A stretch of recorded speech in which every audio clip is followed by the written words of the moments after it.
Vous pouvez désormais suivre l'ensemble de nos programmes via notre application disponible sur Play Store et App Store. L'information est le meilleur carburant pour faire fonctionner les machines pour un développement durable.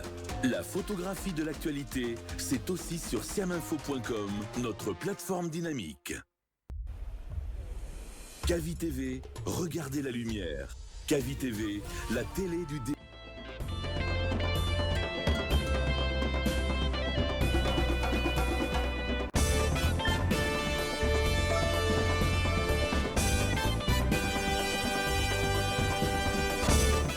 Bonjour à tous, bonjour à toutes. Merci de nous retrouver sur Cavi Média, seul et unique média de développement en République de Guinée. Merci d'être des nôtres dans cette émission Le Scanner. Le Scanner qui vous parvient du lundi au vendredi, quand il est 9h jusqu'à 10h30. Nous vous aidons à comprendre l'actualité nationale et internationale avec nos différents invités et nos débatteurs autour de moi. Merci de nous préférer. Si vous nous écoutez à la radio, c'est sur la 89.5. À la télé, vous nous regardez déjà sur Cavi TV, disponible sur les bouquets Canal Plus et Star Times. Merci également de nous suivre via notre application mobile disponible sur Play Store et App Store, sur notre site d'information siaminfo.com. Là également, vous pourrez nous écouter ou nous regarder en direct. À la baie, vous nous suivez grâce à nos partenaires de Beta FM qui relaient à la radio cette émission. Au menu de ce matin, la reconduction d'Amadou Riba à la tête du gouvernement guinéen continue de susciter le débat. Plus de 24 heures après son annonce, si les attentes sont fortes, les défis à relever restent nombreux pour le Premier ministre. Quels sont précisément ces défis et quelles sont les attentes des acteurs politiques, notamment avec l'un des leurs à la primature? Pour en débattre, notre invité de ce matin est Moussa Baldé, président du REM, le parti de la République émergente et moderne. Après plus d'un an de tension, les relations entre le Tchad et la France sont-elles en passe de se normaliser? Tout porte à le croire puisque le président tchadien Mahamat Idriss Déby sera reçu le 29 janvier 2026. Ce sera demain à l'Élysée par son homologue français Emmanuel Macron. Cette rencontre intervient après la rupture brutale de l'accord de défense entre les deux pays. Quel message politique envoie ce rapprochement? Nos débatteurs livrent leur analyse dans cette émission. En Ouganda, on revient sur le sujet. La tension reste vive autour de l'opposant Bobi Wine. Après la présidentielle, il accuse le régime de Yoweri Museveni de s'en prendre à sa famille et alerte la communauté internationale sur sa sécurité. En fuite depuis un raid des forces de sécurité à son domicile, Bobi Wine affirme que son épouse a été agressée par des soldats et hospitalisée. Cette dénonciation survient après un message polémique depuis supprimé du chef de l'armée et fils du président appelant à sa mort. Faut-il y voir donc une escalade dangereuse du pouvoir contre l'opposition? Nos débatteurs tenteront d'y répondre dans la dernière partie de cette émission, le Scanner. Voilà entre autres sujets à débattre pour cet autre numéro du Scanner. Installez-vous confortablement. Bienvenue sur le Média du Développement.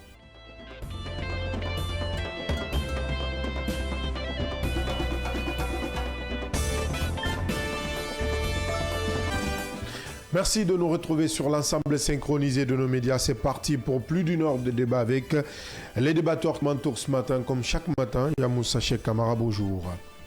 Bonjour Abdallah, bonjour au peuple de Guinée et bonjour à Djenab Cham ce matin. Bonjour Djenab Cham, j'y reviens. Bonjour Abdallah, bonjour à tous et également bonjour à Cheikh. Bonjour Bangali Kamara. Et bonjour Abdallah et bonjour à nos millions d'auditeurs et téléspectateurs qui ne cessent de nous regarder. Merci. Mohamed Leba qui va nous rejoindre d'un moment à l'autre. Bonjour à notre invité qui est déjà sur ce plateau, Moussa Baldé. Il est président de la République émergente et moderne, vice-président chargé de la stratégie et de l'organisation de l'AFDD, consultant et analyste et consultant en analyse et gestion de risque des projets. Bonjour, bienvenue Monsieur Baldé. Bonjour Monsieur Abdallah et bonjour aux millions d'auditeurs et téléspectateurs de votre TV. Merci d'accepter notre invitation ce matin. On parle de cette première actualité, l'actualité même qui nous réunit, pour laquelle vous êtes invité ce matin. La reconduction d'Amadou Ouriba. La primature continue de faire débat, je l'ai rappelé tantôt. Attente élevée, défi majeur. Que doit-on attendre du Premier ministre, chef du gouvernement, le premier même de la 5e République? Le reportage d'Amanatou Diallo.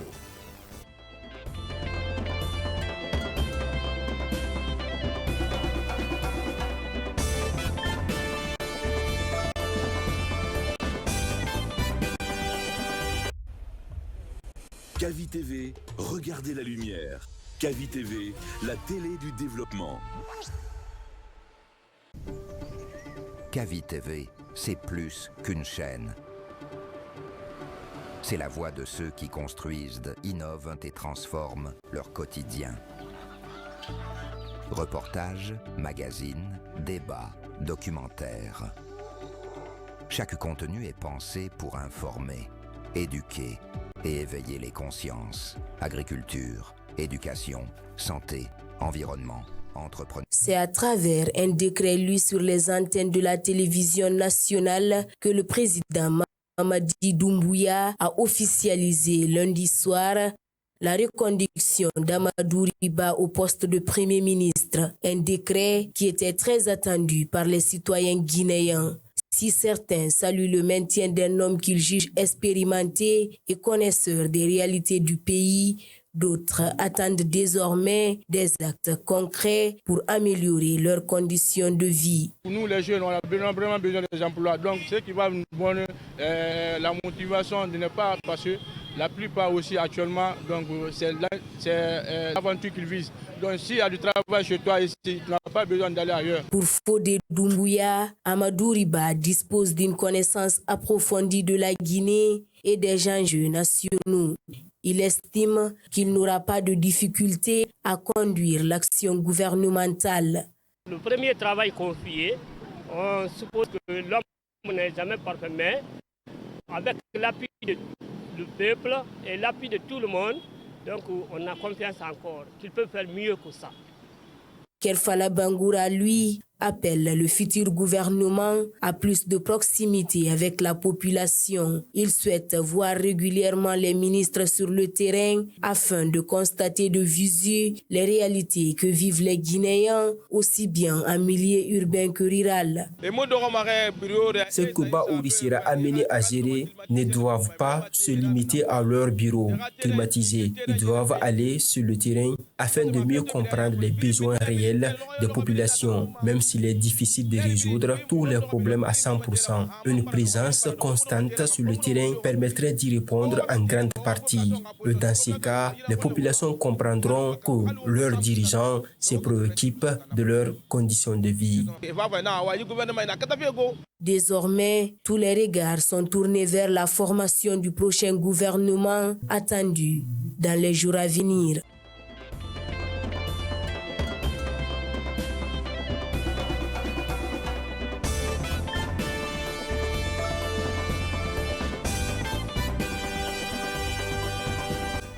Merci à Amanatou Diallo pour ce reportage. Et que réclament les acteurs politiques avec l'un des leurs à la tête du futur gouvernement ou premier gouvernement de la 5e République? Sur ce, nous avons sur ce plateau M. Moussa Baldé. Il est le président du parti La République émergente et moderne. Monsieur Baldé, vous avez suivi tout à l'heure le reportage d'Amanatou Diallo sur les attentes des citoyens vis-à-vis de ce futur gouvernement qui doit être constitué dans les jours à venir. Mais avant, vous, en tant qu'acteur de la vie nationale, acteur politique, consultant, analyste, si on peut l'appeler comme ça, aujourd'hui, quelles sont vos attentes? Alors, merci beaucoup pour cette question, M. Camara. Je pense qu'aujourd'hui, d'abord, nous allons féliciter M. Ba, le Premier ministre, parce que le président a fait un choix, c'est-à-dire c'est la stabilité et l'expérience.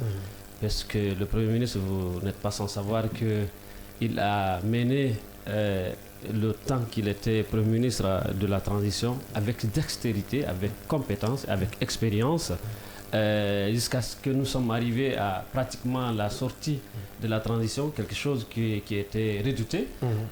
Donc c'est l'expérience, la maturité qui a été récompensée. Je pense que le président n'a pas eu besoin de trop réfléchir parce qu'il connaît déjà, pour avoir eu à travailler avec le Premier ministre pendant tout ce temps, il n'a pas trop tergiversé. On a rarement eu de reconduction ou bien une nomination si rapide que celle qui a été faite pour le Premier ministre. Là. Donc voilà, c'est à féliciter. On sait maintenant que nous nous attendons aujourd'hui de beaucoup plus de rigueur, beaucoup plus d'ouverture, beaucoup plus de la main tendue, comme ce que le président avait dit lors de son discours d'investiture.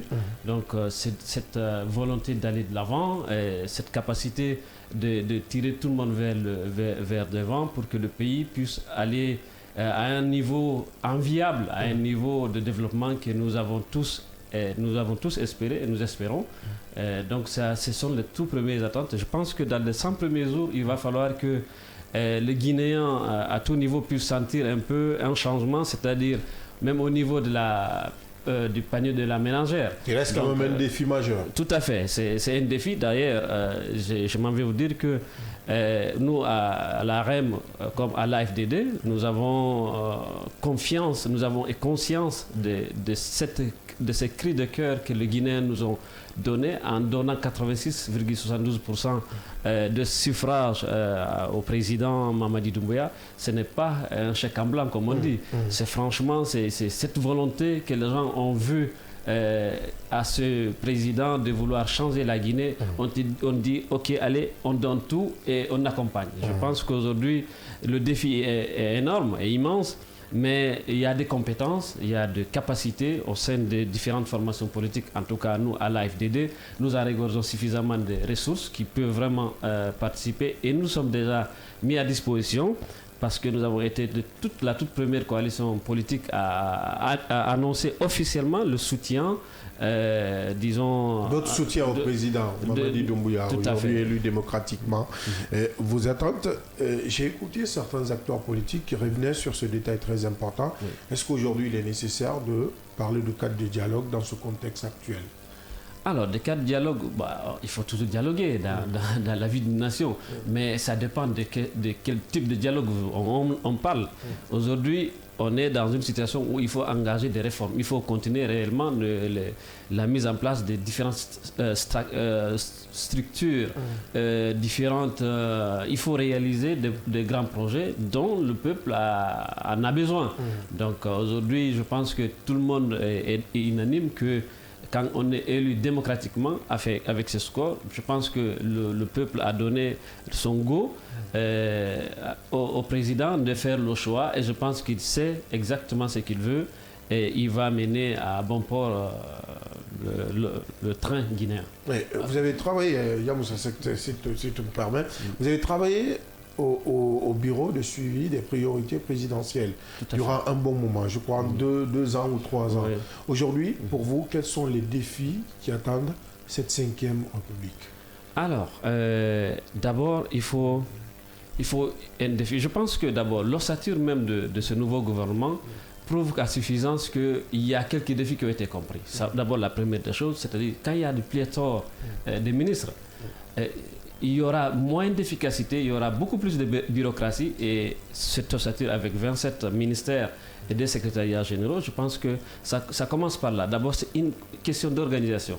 Ensuite, savoir anticiper. Je pense qu'aujourd'hui, il va falloir que nous puissions, que le gouvernement là puisse savoir anticiper les choses, parce que gouverner, c'est anticiper et surtout mettre des bases solides pour que tout ce qui est mis en place et qui est sérieusement de suivi, qui est sérieusement de suivi et évaluation des différents projets qu'il faut mettre en place, c'est-à-dire les infrastructures, par exemple routières, par exemple dans tous les domaines, il va falloir qu'il y ait une organisation beaucoup plus poussée et un suivi, une évaluation, parce que de toutes les façons, moi je suis spécialiste de gestion des risques de projets. Je pense que c'est une question qui est un peu négligée en Guinée parce que quand j'ai travaillé comme consultant au BSPP, j'ai eu quand même à avoir des échanges avec beaucoup de départements ministériels où on te dit carrément que nous, on n'a pas un service risque à notre niveau.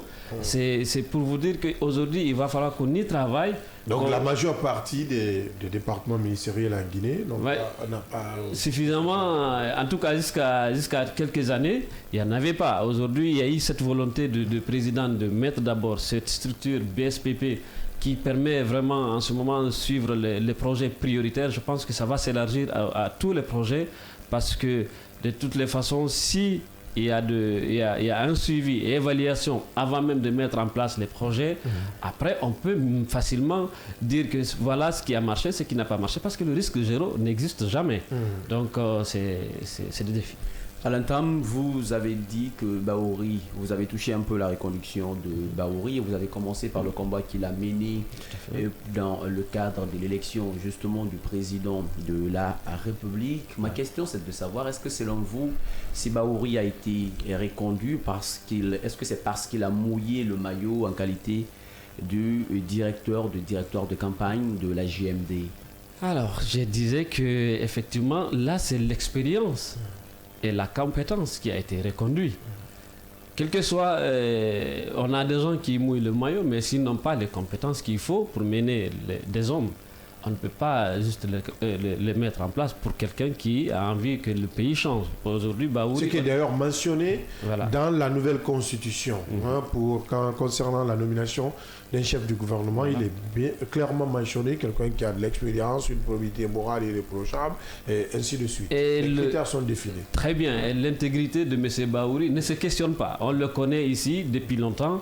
Moi, j'ai fait un peu le secteur bancaire où j'ai travaillé un petit peu. Bon, après, avant de démissionner à l'MTN, je ne fais pas la publicité de quelqu'un, mais je le connais pour avoir été à la banque, il travaillait à la banque. Je sais que c'est des cadres qui sont compétents, qui sont rigoureux, qui restent à la banque pendant longtemps. Parce qu'on ne joue pas avec ces systèmes financiers dans un pays. Donc c'est quelqu'un qui est très bien connu. On connaît un peu sa rigueur, très bien, disons, sa rigueur. Il est connu par les Guinéens, en quelque sorte. C'est quelqu'un de compétent et d'expérimenté. Justement, c'est quelqu'un de compétent. On sait que c'est un cadre intègre économiquement. Mais sur le plan politique, est-ce que cette reconduction lui a prévalu parce qu'à un moment donné, au bas où il venait, il y avait une crispation politique. Il est venu taire par rapport à tout ceci-là. Est-ce que sa reconduction prévale par rapport à cette position politique? C'est un tout. Vous savez, quand on dit quelqu'un qui est compétent, d'abord c'est un meneur d'hommes. Bahouri, il est connu pour ça. C'est un meneur d'hommes et son gouvernement qui vient de sortir, nous avons vu, il y a eu des résultats quand même. Il y a eu des résultats et franchement, et je ne dirais pas que c'est juste pour lui ou à cause de lui, mais vous savez, si vous savez coordonner, vous n'avez pas besoin d'être technicien partout. Mais vous savez coordonner, vous savez ce qu'on appelle le management. Vous avez la compétence de pouvoir faire et de faire. Et la capacité d'adaptation, ce qu'on appelle de l'agilité. Aujourd'hui, ce sont ces genres de leaders qu'il nous faut pour mener à bien le gouvernement guinéen. Et Bahouri ne déroge pas à toutes ces capacités. D'accord. La reconduction de Bahouri, est-ce qu'on peut dire qu'elle est égale à une continuité? C'est bien sûr, c'est la continuité, c'est la stabilité. À un moment donné, on n'avait pas besoin de changer quelqu'un qui connaît déjà les dossiers et il y a des engagements qui ont été faits. Par exemple, il y a des routes qui doivent être réalisées tel endroit comme tel endroit, ou bien il y a des projets qui ont déjà été engagés. Je pense que il est le train commun, le trait d'union entre le président et le gouvernement. Donc, il sait qu'est-ce que le président veut et il sait ce qu'il faut pour que ce soit traduit par des faits et des actes concrets. Parce qu'aujourd'hui, les Guinéens ont besoin de véritablement subir, comprendre un peu c'est quoi le développement, au-delà des chiffres, au-delà de chiffres qu'on annonce de croissance, de taux de croissance, de taux d'employabilité, on veut ressentir. Et il n'y a pas quelqu'un de mieux indiqué qu'aujourd'hui, que Bahouri, qui connaît d'abord le Guinéen pour avoir exercé et travaillé ici, et qui connaît la politique, parce que il faut connaître un peu la politique. La politique guinéenne. Voilà, c'est un poste éminemment politique, le poste du Premier ministre. D'ailleurs, tous les postes ministériels, c'est éminemment politique avant d'être technique. Maintenant, à partir des secrétaires généraux, il faut de la technicité, mais le poste ministériel, il faut quelqu'un qui connaît, qui allie compétences techniques et compétences politiques. Donc voilà, nous pouvons franchement être fiers de cette nomination. Expérience, compétences, vous l'avez dit en décrivant un peu Bahouri. Maintenant, à ce niveau, en parlant de défis, très rapidement, quels sont les défis éminents de Bahouri, mais aussi son futur gouvernement, puisque vous-même, vous avez touché d'un point l'architecture un peu du futur gouvernement. Alors, quels sont les défis spécifiquement imminents et pour le Premier ministre de la Ve République, mais aussi pour l'ensemble de son futur gouvernement? Selon moi, la première des choses, le premier défi, c'est d'abord comment mettre en place un gouvernement qui répond aux besoins des Guinéens. C'est d'abord la constitution de ce gouvernement. Parce que on a tendance parfois, quand on gagne une élection, il y a beaucoup de gens autour. D'accord? Donc là, il faut d'abord qu'il y ait une vraie sélection, qu'on regarde les compétences d'abord. Les compétences, les connaissances, parce que les compétences, c'est autre chose. C'est quelque chose qui peut être qu'on peut acquérir, même au cours de tes actions, de ton travail. Mais la connaissance, d'abord, de l'endroit, disons, de l'environnement politique, sociopolitique du pays, c'est un atout. C'est quelque chose qu'il faut voir. Pour des gens qui ne travaillent pas, qui n'ont jamais travaillé en Guinée, c'est difficile de pouvoir s'adapter très rapidement. Parce qu'il faut savoir qu'on n'a pas tout le temps. 7 ans, c'est vrai, on peut croire que ça prend du temps, mais un septennat, ça peut aller très vite. Surtout si on a comme ambition de travail. Donc la première des choses, pour moi, c'est de pouvoir constituer un gouvernement qui répond aux besoins de l'actualité. Ensuite, c'est de pouvoir mettre ce gouvernement au travail. Parce que vous savez que comme vous le savez, un leader, c'est différent quand tu es un berger, avec un bâton, un seul bâton, tu peux guider tout un troupeau. Mais avec les humains, chaque être humain avec son bâton. Donc du coup, il va falloir que tu puisses faire avec parcimonie, avec agilité, avec adaptabilité pour pouvoir faire fonctionner une machine comme un gouvernement. Donc ça, c'est le second défi. Ensuite, il va falloir que nous puissions devenir encore beaucoup plus, c'est de redorer un peu le blason de la Guinée, parce qu'on est content quand même qu'on commence un peu à rentrer, à être rappelé dans les institutions internationales où nous étions un peu mis à l'écart à cause de la transition. Et aujourd'hui, c'est un début. Je pense qu'aujourd'hui, il va falloir que ce gouvernement qui sera mis en place puisse rendre la Guinée fière. Il va falloir que nous soyons fiers, que les Guinéens puissent dire à tout moment, moi aussi je suis Guinéen, parce qu'il y a cela. Et aussi traduire les faits par des actes. Aujourd'hui, c'est ça qui compte. Ce qui compte de plus. Voilà, ça compte vraiment. Vous avez servi au BSPP. Aujourd'hui, si on vous tendait la main pour revenir servir votre pays qui est la Guinée, puisque vous avez évoqué un point très important, vous avez démissionné d'une société A à une société B, puisque les raisons, nous n'allons pas revenir là-dessus. Est-ce qu'aujourd'hui, vous êtes prêt à servir votre pays, car vous avez évoqué un pan aussi très important, c'est le pan qui parle notamment de la gestion des risques qui n'existait pas. Avec l'arrivée du président Mamadi Doumbouya, d'abord dans la transition, il a bien voulu amorcer cette dynamique aujourd'hui qui est en train de prendre forme. Est-ce que si on vous faisait appel, on dit oui, monsieur Baldé, on a besoin de vous dans tel ou tel département, vous accepterez pour éviter ce qu'on appelle la fuite de cerveau? Alors, merci beaucoup. D'abord, je suis politique. J'ai mon parti, ma formation politique n'existe depuis 2018. Donc, quand tu entres en politique dans un pays, c'est pour aider, c'est pour assister, c'est pour servir. Et ensuite, nous avons soutenu dès au départ la vision du président. Donc, l'objectif, c'est de pouvoir, c'est pas juste de le faire élire et s'asseoir. Donc, nous, notre objectif, que nous soyons mis à des responsabilités ou pas, c'est tout si on est amené à jouer des responsabilités. nous ne pouvons que dire voilà, notre amabilité, notre remerciement pour cet honneur qui nous sera accordé, et nous allons le faire avec rigueur et sérieuxité pour que la Guinée et les Guinéens puissent être satisfaits de nos réalisations. Donc oui, vous allez servir. C'est un oui. Ça ne se discute pas. Alors il y a plusieurs attentes. Selon vous, il y a plusieurs priorités. Oui. Quelle est la principale priorité auquel le gouvernement Bahouri qui sera composé doit s'attaquer? Alors, des élections législatives aussi qui s'annoncent. Tout à fait. Donc, du coup, voilà, vous avez déjà dit que la priorité, c'est pouvoir organiser les élections. Parce que je pense que si tout va bien d'ici mai, selon ce que le porte-parole du gouvernement avait dit avant que le gouvernement démissionne, d'ici le mois de mai, il y aura déjà les élections législatives, sénatoriales et communales. Je pense que c'est un défi majeur parce que c'est là qui va couronner un peu la sortie définitive de la transition. En mettant les institutions républicaines, toutes les institutions, notamment l'Assemblée nationale, je pense que c'est l'un des tout premiers défis que le gouvernement va faire face, et ensuite de pouvoir mobiliser des fonds.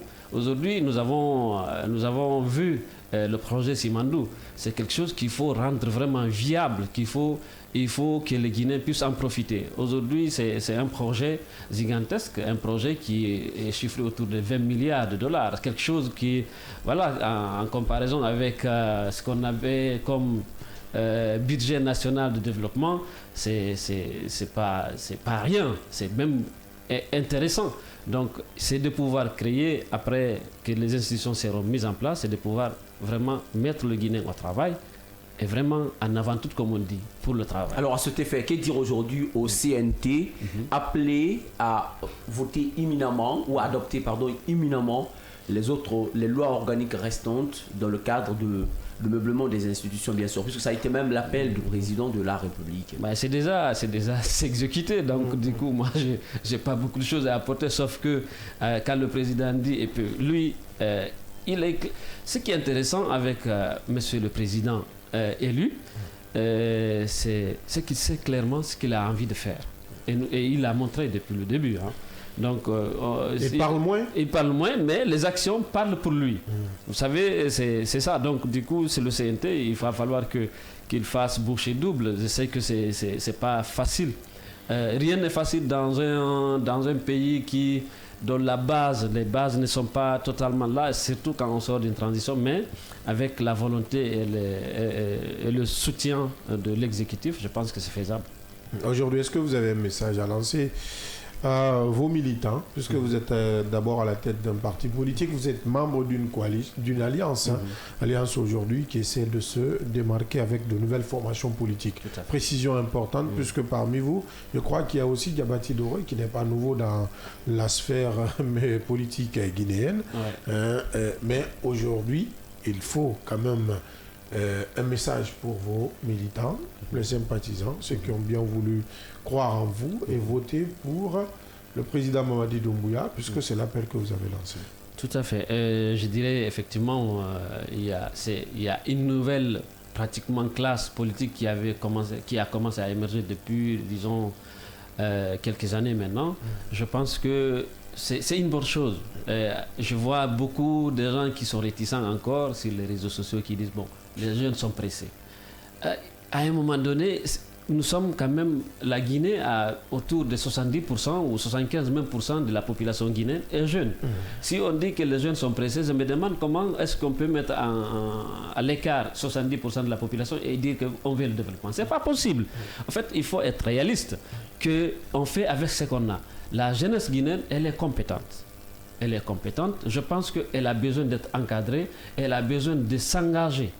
Au niveau de l'AREM, je dirais que nous avons eu la chance, ou peut-être la compréhension très rapidement des choses, où on s'était à un niveau où on avait du mal à pouvoir s'identifier aux différentes formations politiques qui étaient là. Et nous avons décidé que, vu qu'on commente l'actualité à la maison, on s'indigne. Créons quelque chose, mettons quelque chose en place. C'est là qu'on a créé en 2017, fin 2017, la REM. Donc la République émergente et moderne a vu le jour. En fin 2017, on a été candidat pour les élections communales tout de suite en 2018 à Ratoma. Donc nous avons l'expérience des élections. Et ensuite, on a participé aux élections de 2020. Et ensuite, on a participé à ces élections. On participe toujours, soit directement ou indirectement. Donc nous avons l'expérience aujourd'hui et nous avons des jeunes qui sont compétents, qui sont formés, qui n'attendent que servir. Au niveau de la FDD, je suis, étant vice-président chargé de la stratégie, où Diabati Doré, M. Diabati Doré est le président, je pense qu'on regorge suffisamment de talents, de compétences qui a été démontré par la campagne que nous avons eu à mener.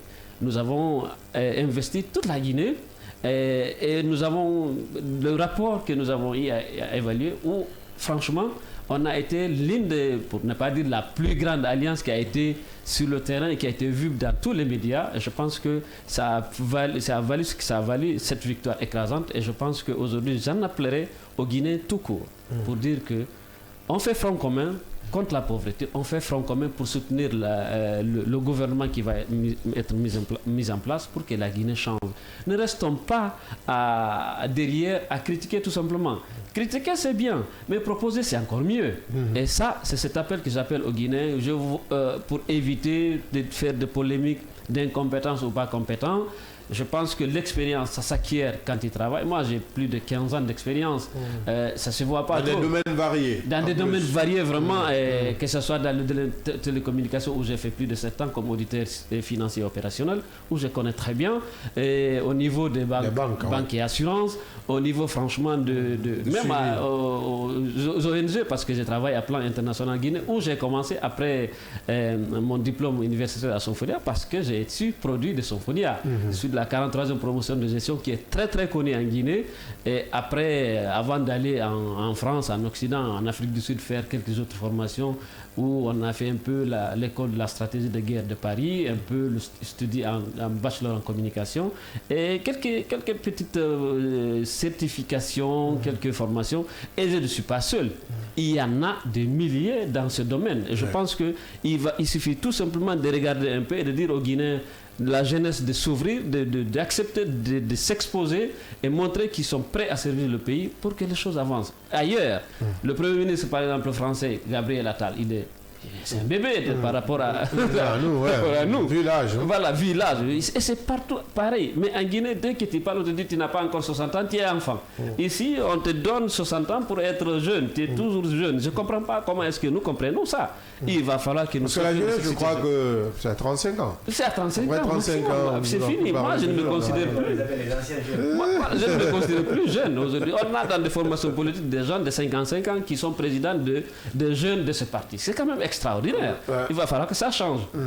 Il faut que ça change. Oui, Moussa. Alors, en tant qu'acteur politique, opération de déguerpissement, l'actualité oblige. Oui. Depuis des semaines, Conakry connaît cela. Quel regard portez-vous et quelle note faites-vous sur ces opérations de déguerpissement qui touchent presque la quasi-totalité des marchés de Conakry, mais aussi des abords de route? Je pense que c'est une question très importante, très pertinente, en ce sens qu'il y a le social qui est là, il y a l'humain qui va être touché. C'est des personnes qui sont là, qui se débrouillent pour nourrir leur famille, mais on ne peut pas faire des omelettes sans casser des œufs. C'est un adage très simple, mais qui est une vérité.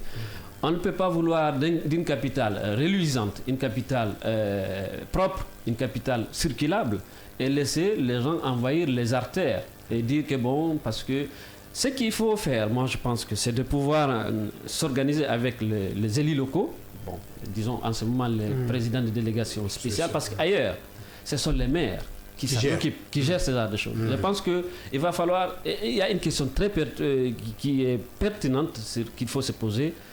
Quel est le rôle de ces collectivités décentralisées en Guinée? Il va falloir que les maires puissent jouer le rôle, que Ratoma soit géré par un maire, pour ne pas... En fait, c'est en Guinée seulement tu vois tout est ramené au président. Tout est ramené au pouvoir central. Alors un mandat hyper présidentiel. Bon, c'est... ou un pouvoir hyper présidentiel. Oui, mais c'est une tendance à un moment donné. Il y a la collectivité existe. Nous avons le code de collectivité qui est clair. Justement, c'est une méconnaissance par rapport au code de collectivité locale ou bien c'est... C'est entre autres, je pense que c'est ça. Ou bien il y a dans l'ancien temps, tu es ministre, tu penses que tu dois gérer du bout en bout. Alors qu'il faut laisser les directions, surtout un maire élu, il doit prouver qu'il a été élu pour travailler. S'il ne travaille pas, ça, les électeurs peuvent le sanctionner au mandat prochain. Donc c'est le maire qui doit prendre en charge et s'assurer que personne ne va s'asseoir sur la route pour vendre quoi que ce soit.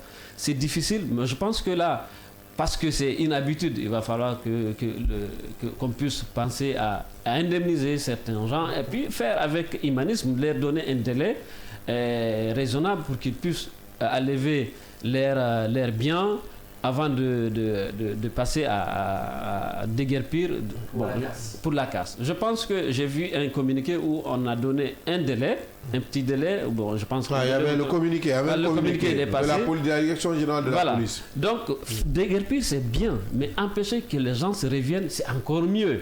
Parce que le problème, c'est que on a connu un peu ça en Guinée. Généralement, les gens partent. Et après quelques jours, ils reviennent, ils disent que rien n'a été fait et on va revenir. Mais il y a des responsables des marchés qui le laissent faire. Il faut passer par des sanctions parfois.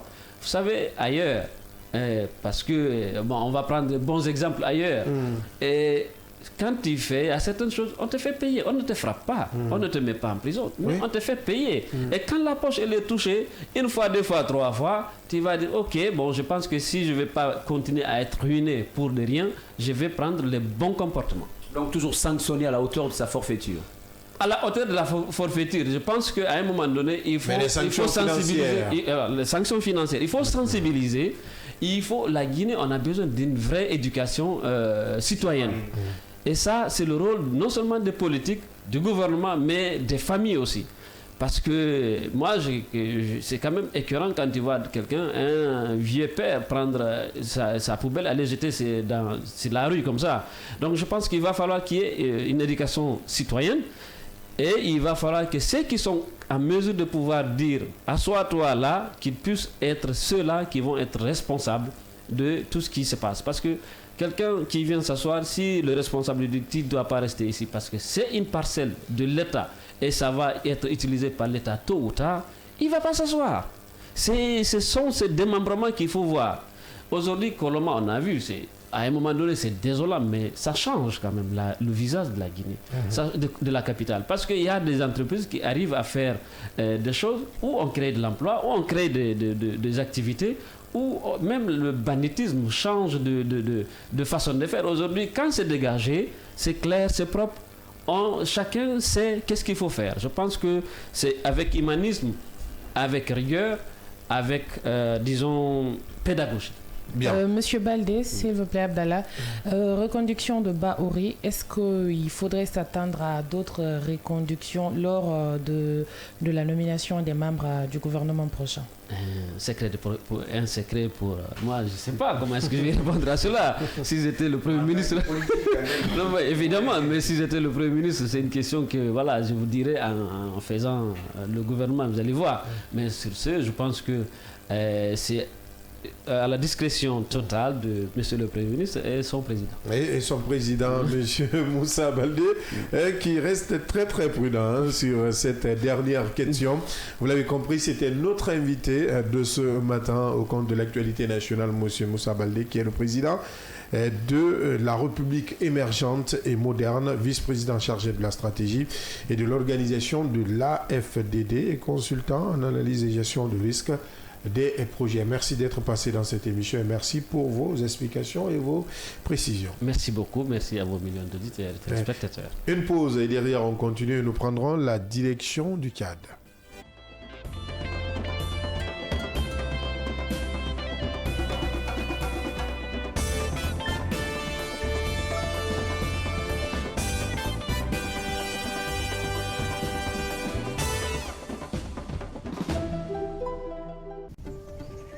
Kavi TV, c'est plus qu'une chaîne.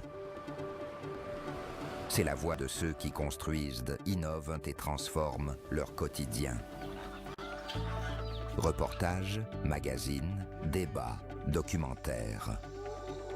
Chaque contenu est pensé pour informer, éduquer et éveiller les consciences. Agriculture, éducation, santé, environnement, entrepreneuriat. Les vrais enjeux du développement sont au cœur de notre mission. Kavi TV, la télévision de développement, proche des réalités, tournée vers l'avenir. Informé pour agir, inspiré pour grandir. Rejoignez-nous sur Kavi TV.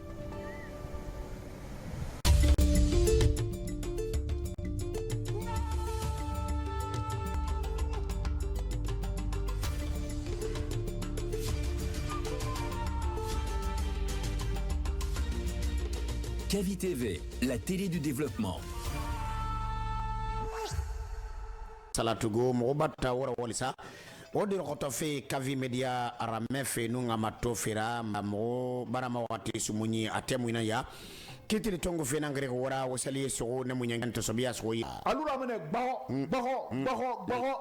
anfa sefan tema boke ka kanke anu bofa ka kanke he woni de na hande ha bira tugutu mbara yeme legine hatu legine di bagam maba ma se bori tanfan ko hatu wona wakat na maiti grafi tanfan yamiba ena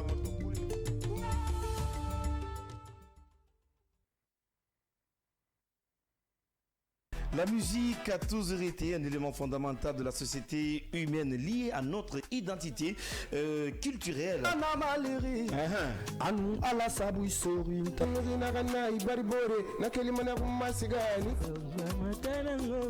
On applaudit pour Guéli Kanté ce soir dans cette bonjour. Vous êtes dans votre émission Ma salle de a ouvert le chronomètre dès que la voiture bleue de la ville a pris départ.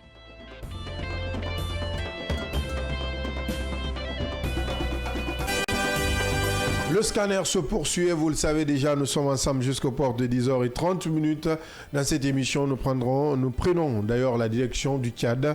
Mahamat Idriss Déby a reçu ce lundi 26 janvier à Djamena l'ambassadeur de France. À cette occasion, il a accepté l'invitation de son homologue Emmanuel Macron à se rendre à Paris, 14 mois après la rupture brutale, hautement symbolique de l'accord de défense.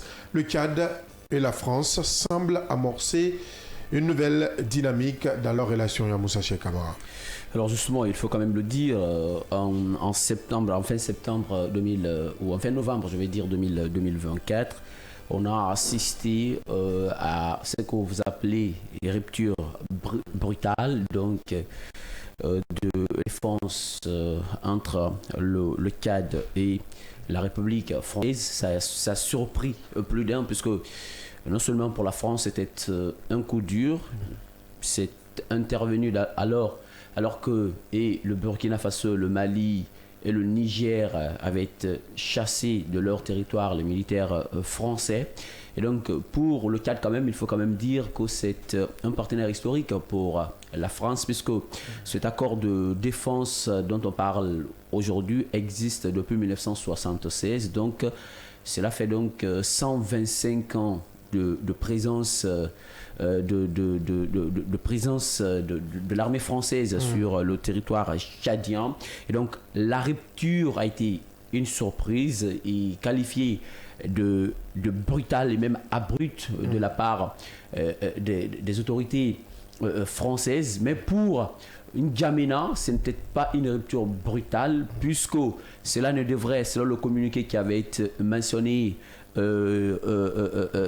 fin de cet accord, cela n'affectait en aucun cas les liens de coopération et d'amitié entre le Tchad et la France. Alors cela se matérialise aussi, ce communiqué donc se matérialise par cette invitation faite lundi dernier à l'endroit du président Mahamat Idriss Déby, qui a favorablement accepter cette invitation et donc qui doit se présenter d'ici à demain à l'Élysée pour un tête-à-tête avec Emmanuel Macron. Quel est l'agenda donc de cette entrevue? Pour le moment, difficile de le dire, mais il faut quand même se rebaser sur les calculs non seulement politiques, mais aussi les calculs diplomatiques, puisque les deux partenaires, donc de façon diplomatiquement parlant, il faut dire que c'est des partenaires diplomatiques, donc les deux pays sont partenaires depuis très longtemps et d'ailleurs étaient liés par cet accord de défense qui existait là et qui a pris fin en novembre 2024. Et donc pour Tchad, je le disais tantôt à Abdallah, c'était une manière de mettre fin à la présence permanente donc, de l'armée française sur le sol tchadien. Donc cela ne veut pas dire que tous les liens étaient bloqués donc, entre la France et le Tchad.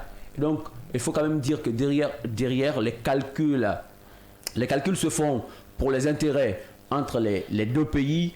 Est-ce qu'il s'agit aujourd'hui de rabibocher donc les différentes positions. Voilà, les différentes positions. Ouais. Est-ce qu'il s'agit de prétendus retours, s'il faut le dire encore, de l'armée française sur le sol tchadien, puisqu'il faut quand même le dire, le Tchad est en train de traverser aujourd'hui une période sécuritaire et économique très périlleuse. Et donc pour le moment on a besoin de se rabattre un peu sur les partenaires diplomatiques.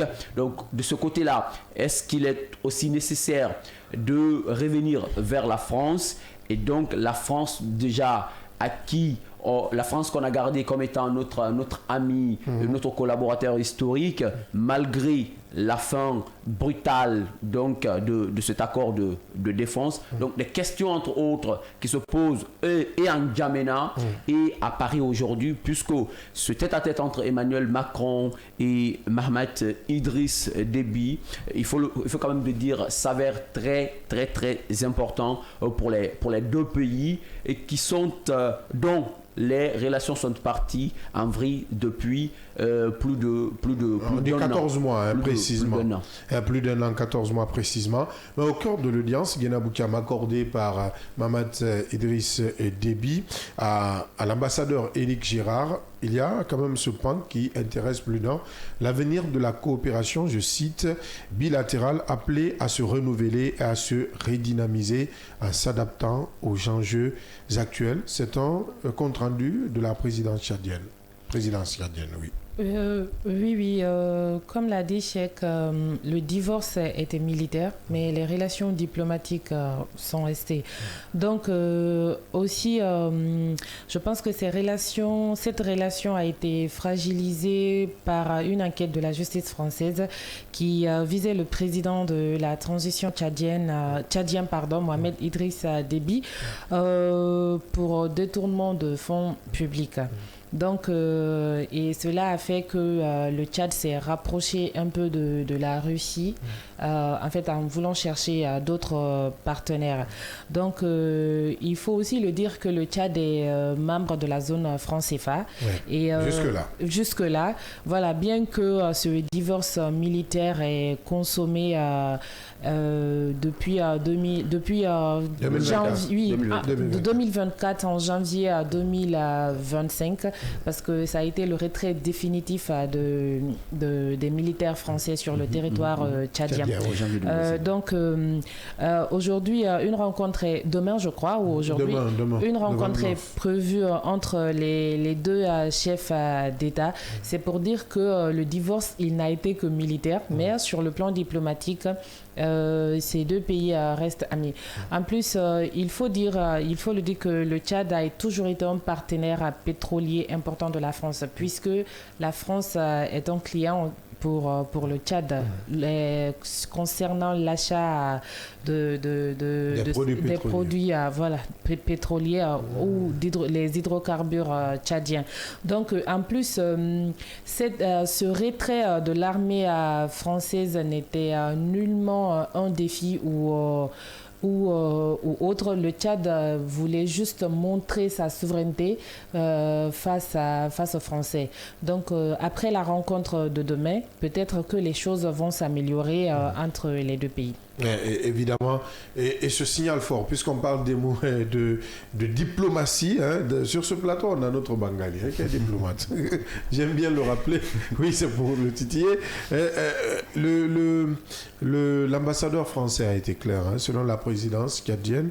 Il a dit, je cite, un signal fort qui confirme la volonté partagée de consolider et de moderniser les relations entre N'Djamena et Paris. Justement, entre N'Djamena et Paris, nous sentons que cet accord, ce rapprochement, et ce sont des accords synalagmatiques, comme le disent les juristes. C'est-à-dire toutes les deux parties ont quand même de l'avantage, parce que si nous rappelons les relations historiques, si nous rappelons les relations historiques entre N'Djamena et Paris, avant tout, Paris est une puissance colonisatrice qui a à peu près colonisé le Tchad, mais aujourd'hui, depuis l'indépendance, donc ces territoires africains aujourd'hui essaient d'affirmer leur position d'indépendance, de souveraineté sur leur territoire. Car plus de 1000 et quelques soldats étaient donc installés au Tchad dans des différentes bases. Donc cette position sur le territoire tchadien, et depuis le temps des présidents Hussein Habré, en passant par le président Idriss Déby père, jusqu'à Idriss Déby fils, donc les Africains, notamment le Tchad, a donc décidé de cette rupture militaire pour prendre en charge ici ses destinées. Donc, comme Cheikh l'a si bien rappelé le mois de novembre, les militaires qui étaient basés alors au niveau du Tchad sont rentrés du côté de la France. Mais cela ne signifiait pas également par rapport à la rupture entre la diplomatie, des coopérations, des accords. Parce qu'au-delà de ces coopérations militaires, la France, en tant qu'ancien allié, a toujours des opérateurs économiques, notamment sur le plan pétrolier. Donc, Pierre Boucher également pour ce renforcement, parce que je ne vais pas sans savoir, au-delà des intérêts et du Tchad, la France aussi a une position, le Tchad étant un pays de l'Afrique centrale qui est vraiment au cœur et qui est à peu près à côté des États du Sahel. Donc aujourd'hui, la France, pour ce rapprochement, a aussi des avantages parce que au niveau des pays, le Niger, le Burkina Faso, les pays de l'AES, il y a quand même un véritable divorce, un véritable divorce avec la France. Donc aujourd'hui, ce rapprochement entre la France et le Tchad, c'est une autre manière de revenir pour dire que nous n'étions pas là. Donc l'invitation du président Idriss Déby, c'est pour dire qu'il n'y a pas une rupture totale, mais plutôt une rupture spontanée sur le cadre militaire, mais que cette rupture-là, cette coopération-là peut aller sur d'autres angles, parce que la France aussi a besoin ici de ces États africains. On n'allait pas pour vous couper, on va aller en pub, puisque ce sont nos obligations. Et derrière, on va poursuivre ce débat. On parle du Tchad et de ses relations avec la France. D'accord. Bonjour.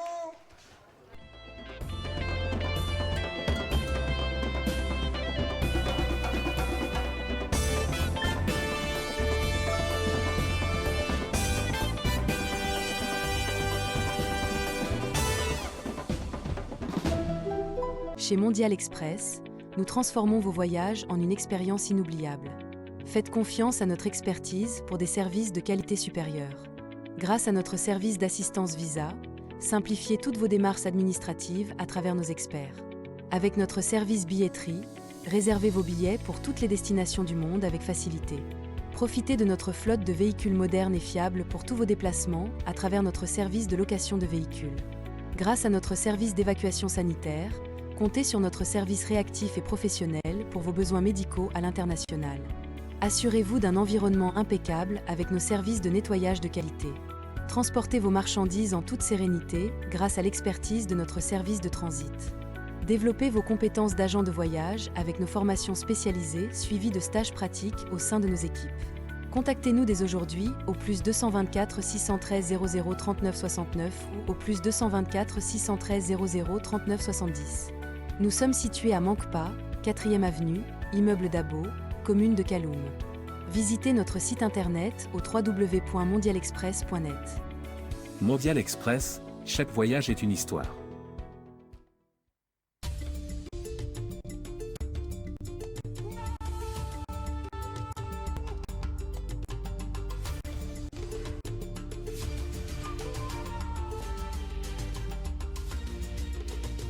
Kavi TV, la télé du développement.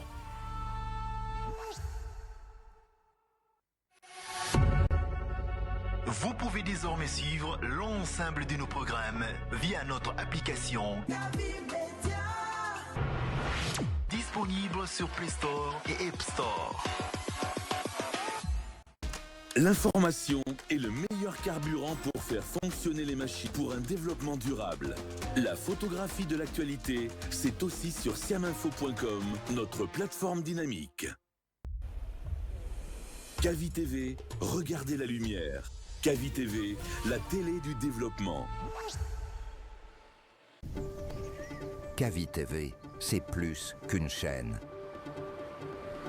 C'est la voix de ceux qui construisent, innovent et transforment leur quotidien. Reportages, magazines, débats, documentaires. Chaque contenu est pensé pour informer, éduquer et éveiller les consciences. Agriculture, éducation, santé, environnement, entrepreneuriat. Les vrais enjeux du développement sont au cœur de notre mission. Cavi TV, la télévision de développement, proche des réalités, tournée vers l'avenir. Informer pour agir. Inspirer pour grandir. Rejoignez-nous sur Cavi TV.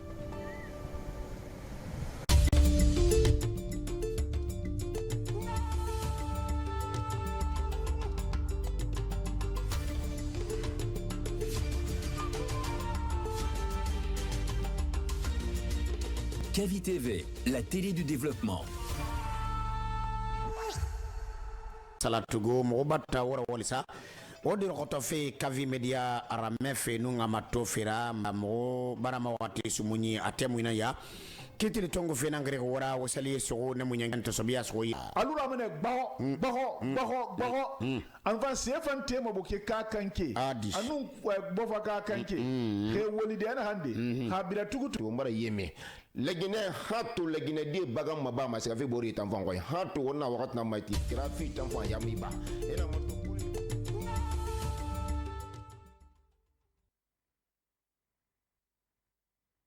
La musique a toujours été un élément fondamental de la société humaine lié à notre identité culturelle.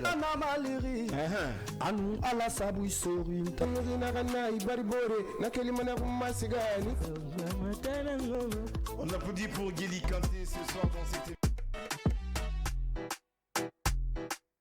bonjour. Vous êtes dans votre émission Ma salle de classe. A ouvert le chronomètre dès que la voiture bleue de la ville a pris départ. Nous allons rechercher le nom de la télévision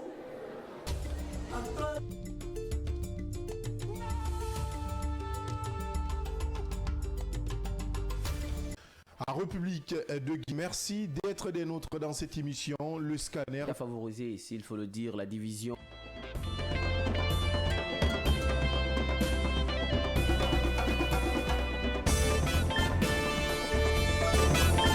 Merci à tous de nous suivre à l'instant même. Si vous le faites, vous êtes dans le scanner de Cavi Media qui vous parvient du lundi au vendredi quand il est 9h jusqu'à 10h30. Nous vous aidons à comprendre l'actualité nationale et internationale. Parlant d'actualité internationale, nous nous intéressons à cette situation du côté du Tchad, 14 mois après la rupture brutale, hautement symbolique de l'accord de défense. Le Tchad et la France, semble-t-il, amorcer un véritable réchauffement de leurs relations. J'étais avec vous, Bangali Kamara. Oui. Justement, nous étions ensemble, Abdallah, par rapport à ce rapprochement. Donc, nous avons dit que ce rapprochement entre Tchad et Paris, ce n'était pas alors une rupture brutale des choix diplomatiques, mais plutôt c'était une manière également d'affirmer sa souveraineté et par rapport à tout ce rapprochement entre la situation géopolitique au niveau ici de l'Afrique centrale, parce que nous avons vu à un moment donné avec la force Barkhane qui était au niveau des autres territoires, et ces territoires du Sahel, à un moment donné, ont voulu affirmer réellement leur position et leur souveraineté vis-à-vis ici des autres États. Et nous avons vu ce rapprochement entre le Niger et entre le Niger, le Burkina avec la Russie. Donc, vu cette position, la France, si elle reste réellement derrière derrière donc ce rabibochement, donc finalement, ses intérêts ne seront pas... Donc les intérêts de la France sont menacés peut-être. Sont menacés, ses intérêts sont menacés. Donc au-delà alors des questions militaires, la France veut alors se rapprocher ici du Tchad parce que c'est un pays qui produit du pétrole. Donc renforcer sa présence. Renforcer sa présence dans la zone. Parce que là, du côté de Niger, et comme je l'ai rappelé, du Niger et également du Burkina, et du Mali, déjà une rupture est déjà là avec l'AES. Donc la France essaie de revenir alors pour voir comment est-ce qu'elle peut se repositionner sur la scène africaine. Mais là, qui gagne dans ce rapprochement? Dans ce rapprochement, qui gagne? Certainement la France en sortira vainqueur parce que la France déjà était présente. La France, avec cette rupture brutale, elle ne s'est pas réellement caché derrière cet orgueil parce que nous avons vu combien de fois depuis les années 1960 la France est présente avec des coopérations militaires, malgré qu'il n'y avait pas d'intervention, mais il y avait ce rapprochement de formation, plus de 1000 et quelques soldats français qui étaient donc présents sur le territoire tchadien et 14 mois, vous l'avez si bien rappelé, 14 mois, et derrière, il y a encore ce rapprochement, donc certainement, derrière, c'est la France qui cherche alors à gagner une manière de se repositionner vis-à-vis de ces autres États de l'AES, où il y a une rupture totale qui est déjà consommée entre la France et ses puissances qui, aujourd'hui, sont en train de se rapprocher avec la Russie et avec d'autres puissances des pays de l'Est.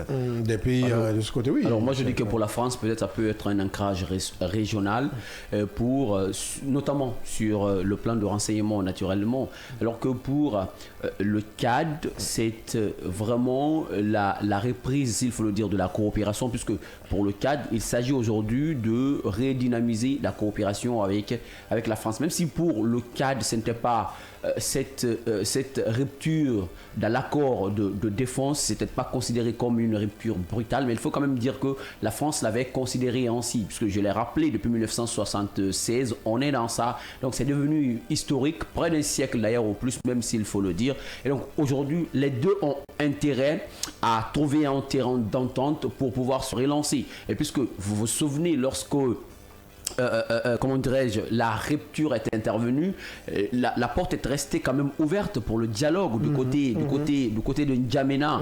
Mais sauf que depuis plus d'un an, il n'y a pas eu d'échange sur ce plan-là c'est les chefs d'État même. Entre ces deux chefs d'État, entre les deux pays, d'où peut-être aujourd'hui cette invitation faite par Emmanuel Macron. Donc moi je crois qu'il sera question demain de revisiter un peu le partenariat de coopération, non seulement qui existe entre les deux pays, mais est-ce que, puisque sur le plan même militaire, s'il y a nécessité... Est-ce qu'il faut s'attendre peut-être à un retour à un retour, puisque derrière, toutes les portes n'étaient pas fermées, je le disais tantôt.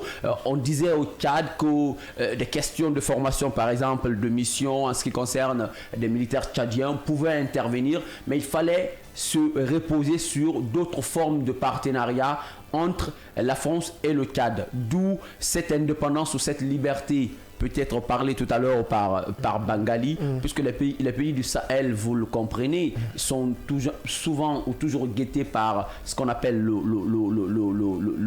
soit le djihadisme ou le terrorisme. Et donc derrière, chacun voulait trouver un partenaire, un allié justement, d'où pour le Niger, le Mali et le Burkina Faso de s'approcher de la Russie. Donc derrière la Tchad aussi, il fallait quand même dire que la présence militaire française était un peu désappréciée, s'il faut le dire, par le peuple tchadien. Et donc cette décision prise par Mahamat Idriss Déby, c'était une manière aussi de répondre aux aspirations peut-être de la population tchadienne. Et donc en ce qui concerne le rapprochement des deux pays depuis la rupture de cette signature ou de cet accord de défense, je crois que demain tout va se chiffrer entre Emmanuel Macron et Mahamat Idriss Déby. En tout cas, les deux pays en ont besoin aujourd'hui, puisque les relations ne sont pas rompues carrément, ne serait-ce que sur le côté militaire qu'il y a eu un peu de vrille. De vrille, de ce côté, oui, il y en a. militaire, parce que on a suivi le processus de retrait de l'armée française sur le territoire tchadien. Je crois que c'est de novembre 2024 au 31 janvier 2025. Donc le retrait était définitif. Moi je dirais que c'était une manière pour le Tchad de redéfinir sa souveraineté. En fait, vous voyez comment est-ce que ça fait quand il y a une présence assez présente d'un autre pays sur ton territoire.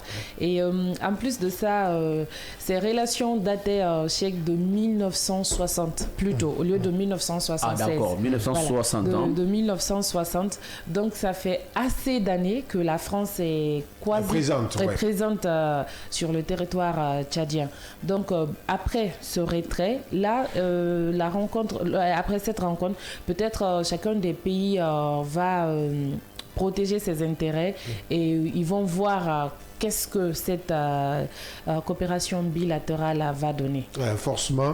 Et nous allons attendre ce tête-à-tête entre Emmanuel Macron et Mohamed Idriss Déby. Justement, certainement, ça va être une occasion pour la France également d'évoquer par rapport à la détention de Succès Masra, aujourd'hui également, qui est l'un des opposants, peut-être. Peut-être, puisque les implications politiques françaises, attention, sont des affaires internes. Attention, ce sont des affaires internes, attention, peut-être. Donc, il faut le dire, ce sont des choses qui peuvent se dire en off, pourraient se dire en off. Et nous restons sur le continent. Cette fois, on parle de ce sujet qui était au menu depuis hier, Moussa Cheikh Camara. On parle de l'Ouganda, où la tension s'accentue autour de l'opposant Bobi Wine. Bobi Wine, principal opposant à Yoweri Museveni après la présidentielle, il accuse le pouvoir de s'en prendre à sa famille et affirme même que son épouse a été agressée par des soldats. Ces accusations interviennent après un message, nous l'avons lu, un message polémique depuis, supprimé quelques minutes plus tard, du chef de l'armée et fils de l'actuel président, appelant à sa mort. Maintenant, cette question, s'agit-il d'une escalade du régime contre l'opposition ou contre un opposant? Bon, certains parlent même du harcèlement politique, d'accord, contre l'opposant Bobi Wine, puisqu'il faut quand même dire qu'il est le principal challenger de Yoweri Museveni. Yoweri Museveni qui a passé 40 ans au pouvoir et qui a renouvelé l'autre mandat. Le septième de trop. Le septième, le septième. Donc pour 5 ans aussi, je crois bien, pour 5 ans. Donc il est parti encore pour 5 ans. Et depuis la publication des résultats, vous avez dit, des résultats d'ailleurs contestés par l'opposition, notamment son principal opposant qui est Bobi Wine, il y a une répression ancrée du côté de l'Ouganda, il faut le dire.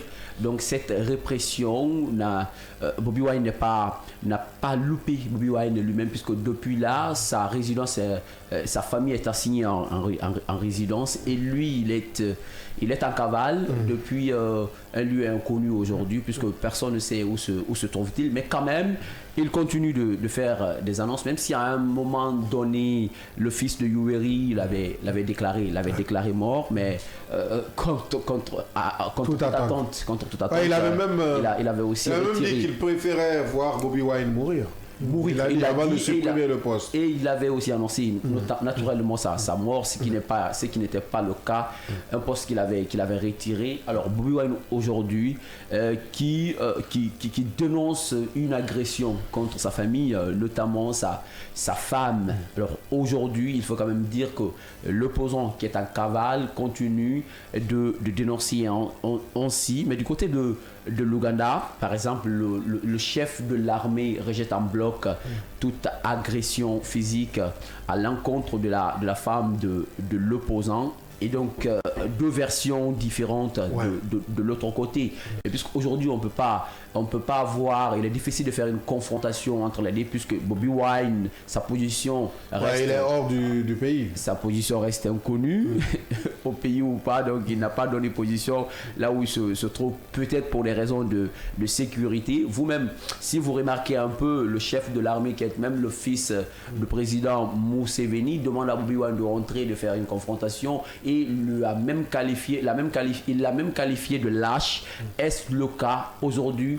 Quand même, ce qui est sûr, depuis la publication des résultats, avec toutes les contestations de ces résultats derrière qui existent. Il faut quand même dire que l'opposant Bobi Wine est inquiété et sa famille est assignée en résidence. Aujourd'hui, il a annoncé lui-même que sa femme est hospitalisée puisqu'à force de l'obliger de déverrouiller son téléphone, pour quelle raison on ne sait pas, peut-être pour prendre des coordonnées ou des renseignements ou voir si elle est en contact avec son époux. De ce cas de figure, elle a refusé, elle n'a pas obtempéré. Je crois bien, selon les déclarations faites, l'annonce faite par Bobi Wine, l'armée, les soldats présents, les militaires présents sur le terrain, les forces de l'ordre présentes sur le terrain ont agressé physiquement sa femme, ce qui a conduit la femme de l'opposant à être hospitalisée, d'accord, aujourd'hui. Donc des informations à vérifier puisque derrière c'est rejeté en bloc par le chef de l'armée qui est pointé du doigt dans cette accusation. Dans cette accusation, vous avez suivi également cette actualité, Bangali Camara. Aujourd'hui, on se pose encore des questions. Est-ce qu'une escalade, j'y arrive, escalade du régime contre l'opposition ou de simples accusations? Bon, de simples accusations et une dictature accentuée du côté ici de l'Ouganda, parce que ce n'est pas une première fois que nous voyons Bobi Wine en tant que principal challenger du président Yoweri Museveni. Je pense bien, il est à sa 4e ou 5e fois d'être candidat à cette élection présidentielle et tout récemment à des élections. À des élections. Bien. Donc Bobi Wine, aujourd'hui, ce candidat qui donne ici du fil à retordre au président Yoweri Museveni, qui est tellement accroché à ce pouvoir. Donc, on ne dira pas que ce sont des simples accusations à partir du moment où sa femme elle-même elle est hospitalisée. Elle est hospitalisée d'après les informations qu'elle a reçues des menaces, des trampes, même des pistolets qui ont été menacés. Elle a été menacée avec une violence accrue pour qu'elle puisse donner la position ici de son mari. Alors pourquoi Bobi Wine, qui a tout le temps mené la campagne durant cette élection présidentielle ici du 15 janvier, et donc qui est aujourd'hui en cavale, il est recherché un peu partout, donc, et il refuse de donner sa position. Donc certainement ce sont des menaces politiques auxquelles Bobi Wine, en tant que challenger du président Yoweri Museveni, aujourd'hui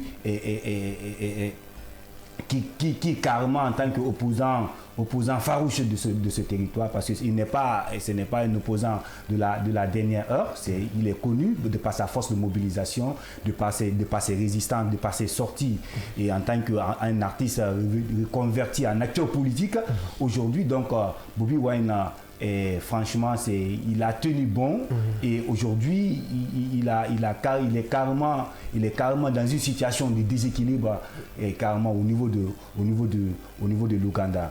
Un déséquilibre qu'on pourrait comprendre, puisque sans lui autour de sa famille, il serait difficile d'assurer la sécurité de sa famille. Dina Boukam, est-ce que vous partagez le même avis que Bangali? Pas de simples accusations, mais une dictature qui s'impose. Peut-être qu'on parlera de dictature parce qu'on a vu aussi Bobi Wine être empêché de rassembler par la coupure de l'internet ou d'autres restrictions qui l'empêchaient en tout cas d'exercer ou de faire mener ses activités. Voilà, ses activités. Et Bobi Wine et ses partisans aussi ont été visés par des arrestations avant que sa femme ne soit confrontée directement pour donner sa position, puisqu'il a quitté le pays depuis lors de l'élection où le président actuel a été réélu. En plus de ces dénonciations sur cette élection qu'il parlait de bourrée et une justice qui n'est pas juste, Bobi Wine reste quand même un opposant de taille en Ouganda. En Ouganda, en ce qui concerne la sécurité de sa famille, moi je dirais que normalement c'est le pouvoir de l'Ouganda, c'est le pouvoir ougandais normalement qui doit assurer la sécurité de sa famille, puisque peu importe, il faut quand même dire que c'est une figure majeure du terrain politique ougandais, et ce n'est pas aussi n'importe qui, c'est le principal opposant aujourd'hui, c'est le challenger, c'est le candidat à la présidentielle dernière. Et donc, même si on a aujourd'hui quelque chose contre l'opposant, mais ce n'est pas directement contre sa famille. Et derrière sa famille reste peut-être les membres de sa famille restent les citoyens ougandais. Et donc, peu importe s'ils n'ont pas causé du tort à la loi, moi je crois que même à l'absence du père de famille, je crois bien l'État, c'est le rôle régalien de l'État ougandais, donc d'assurer la sécurité de sa famille. Puisque ce qui reste politique. Bobi Wine reste ce principal opposant aujourd'hui de Yoweri Museveni. Mais est-ce qu'il faut toujours continuer avec la chasse aux sorcières et après, à chaque fois des élections, puisqu'on ne peut pas quand même se porter candidat pour être victime de l'oppression. Après, comme ce qu'on a connu très récemment du côté de l'Ouganda, Cham rappelait tout à l'heure ce qu'a subi ses partisans au lendemain même de la publication même provisoire des résultats, puisqu'il faut quand même le dire, Bobi Wine l'avait dit, peu importe les résultats qui vont être donnés, c'est que ces résultats ne sont pas justes. Donc, comme pour dire que derrière, il y avait une fraude dénoncée au préalable par le principal opposant. Parlant de Yoweri Museveni, on sait que c'est d'ailleurs un président historique. Aujourd'hui, rares sont des présidents africains qui sont plus âgés que Yoweri Museveni. Là, c'est 80, je crois bien, 81. Quel est son âge? Son âge, 81 ans, et il a passé 40 ans au pouvoir. Donc 40 ans, maintenant il est parti pour un autre mandat de 5 ans. S'il termine ce mandat, on peut estimer qu'il a passé 45 ans au pouvoir, ce qui est plus âgé que son âge initial. Si on fait un peu le calcul, on divise un peu, c'est-à-dire l'âge qu'il a passé à la recherche, peut-être dans la conquête du pouvoir, et l'âge qu'il a passé au pouvoir. Donc aujourd'hui, ça devient un problème. Et donc, il ne peut pas quand même régner en maître absolu, même lors des élections présidentielles. Il faut un challenger, il faut un candidat, ou même des candidats. Alors, si les autres ont été empêchés de se présenter à cette élection présidentielle pour pouvoir le tenir tête, celui qui a osé, et depuis des moments, puisque Bobi, c'est pas sa première fois, il a toujours dénoncé 3 fois, il a des élections truquées, des élections truquées, donc toujours une mascarade électorale, comme souvent il indique dans ses dénonciations. Alors aujourd'hui, lui il est en cavale de par ces dénonciations là, mais sa famille aussi, n'est pas en paix. Donc là où il est, il ne peut pas être en paix, alors que étant le père de la famille, ce n'est pas lui, même s'il est absent aujourd'hui, pour répondre directement à cette question, peut-être que là où il n'est pas allé, sa famille n'est pas en sécurité, mais moi je crois qu'il y va de la responsabilité des autorités ougandaises d'assurer la sécurité de la famille Bobi Wine, puisqu'aujourd'hui derrière, ce sont également des citoyens ougandais, peu importe les antécédents qui existent entre l'opposant et le pouvoir de l'Ouganda. Moi je crois bien, on peut essayer d'en résoudre ça autrement, et jusqu'à peut-être Bobi Wine n'est pas parti. Après, ça peut aussi ressembler à des accusations. Ça peut tout le temps ressembler. Voilà pourquoi je dis qu'il est impossible de faire une confrontation, puisque celui qui fait des dénonciations n'est pas au pays, même si derrière ces accusations sont rejetées en bloc par le chef de l'armée qui a pointé du doigt, et derrière il y a aussi le fils de Yoweri Museveni. Donc aujourd'hui là, il y a vraiment il faut partir beaucoup d'interrogations. Il faut partir avec méfiance et principe. Donc il faut se poser question sur ce qui se passe. Est-ce Bobi a raison? Mais sur le terrain, on voit sa femme est hospitalisée. Si elle n'a pas été, mais est-ce que c'est lui si elle n'a pas été physiquement agressée, mais on peut quand même dire aujourd'hui que sa santé est en jeu. Donc à partir de là, on peut faire un rapprochement de ce qui s'est passé, puisque derrière il y a eu quand même ce qui est une vérité, ce qui est réel. Il y a eu descente quand même des militaires au niveau du domicile, au niveau du domicile de l'opposant. Et donc partant de cela, on peut quand même dire qu'il s'est passé quelque chose. Même derrière, on a du mal à étayer, à justifier tout cela.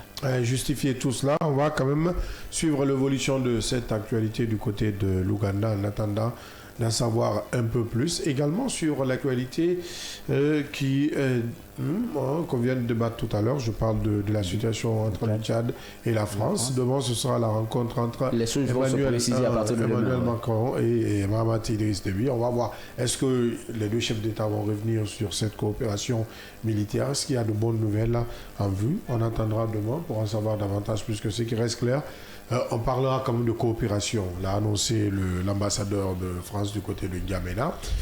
Tout porte à croire que la France essaie, comme l'a dit Bangali, de se relancer, avoir une même mise en partie sur cette zone perdue, parce que la France n'existe plus ou n'est plus présente militairement au Niger, au Mali et du côté du Burkina. Ce qui fait un peu, ce qui crée ce divorce entre les pays de l'AES et la France qui reste quand même le pays colonisateur de nombreux États, même la Guinée en fait partie, donc qui essaie de protéger ses intérêts sur le continent face à la menace de Trump. On en viendra peut-être demain plus en détail après avoir suivi, demain ou après-demain, après avoir suivi les débouchés de ce tête-à-tête. Vous l'avez compris, aimables auditeurs et téléspectateurs, nous tendons, c'est la fin de cette émission, pour ce numéro en tout cas d'aujourd'hui. Merci Yamoussa Cheikh Kamara. C'est un plaisir, merci. Merci pour ces précisions. Merci à notre diplomate, Bangali Kamara. Merci Abdallah et merci à nos millions d'auditeurs et téléspectateurs. Merci à notre politologue, Guénabou Cham. Merci beaucoup, j'accepte d'être Guénabou Kamara puisque mon papa est Kamara. Allez, ça se comprend bien. Merci à vos auditeurs et téléspectateurs. Merci aux équipes techniques, à la régie, à la réalisation, à la production. Donc on se reprend demain, même heure, même fréquence, avec la même énergie pour d'autres sujets d'actualité sur le seul et unique média de développement en République de Guinée. À très vite.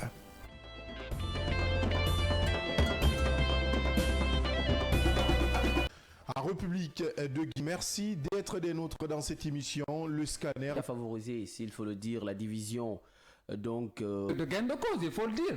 On parle d'un de plus, pas d'un de moins. Pour